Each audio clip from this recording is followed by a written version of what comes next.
Hi, I'm Dr. Kyle Eberlein, and what I want to talk about today is cracked tooth syndrome, because I have many patients that come into my office with sensitivity, cold sensitivity, or sharp pain when they're chewing, or they have a distinct feeling that their tooth is weak, and they always wonder what's going on. They're afraid they got a cavity or some other dental issue, and most of the time it's a cracked tooth. So what I'm going to cover today is really, how do you know if you have a cracked tooth, and what do you do to solve it? So mainly cracked teeth occur on back teeth, and they usually occur with people that have large fillings, which many of us had huge amalgam silver fillings then when we were kids, and then when you turn about 40, 50, 60 and older, all of a sudden you're having all these needs for crowns and all these other issues.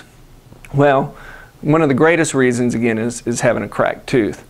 So what I have found over the years as a practicing dentist is that that a lot of people that do a lot of grinding and clenching, again, these people with large fillings come in with either a broken tooth or some of those symptoms I said, like I said, a sharp pain when they chew.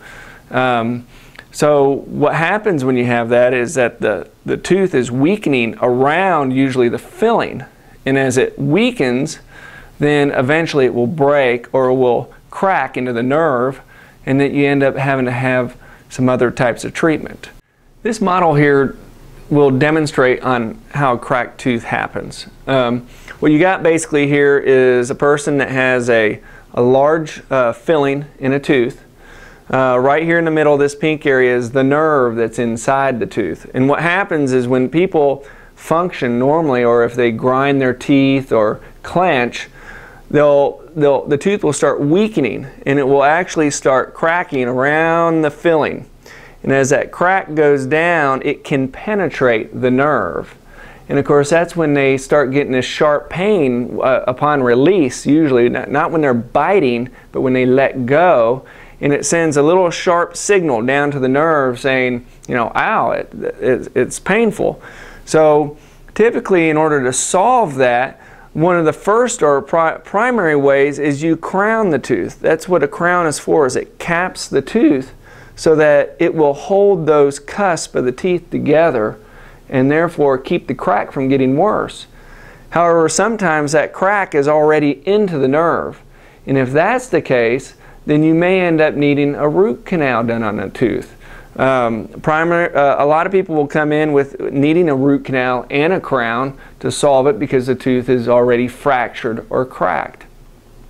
In a small percentage of cases, this crack can go down and travel down the root of the tooth. And if that's the case, then even though you may have a root canal done or a crown on the tooth, you could still lose the tooth. And that's because that crack acts as a conduit for bacteria, which could cause that treatment to fail. And so therefore, that's why people will have a crown and a root canal and still lose the tooth because of a crack. However, most of the time, it's better to still do the root canal and the crown first. If you feel like you have something like this going on, then you should give me a call at the number below.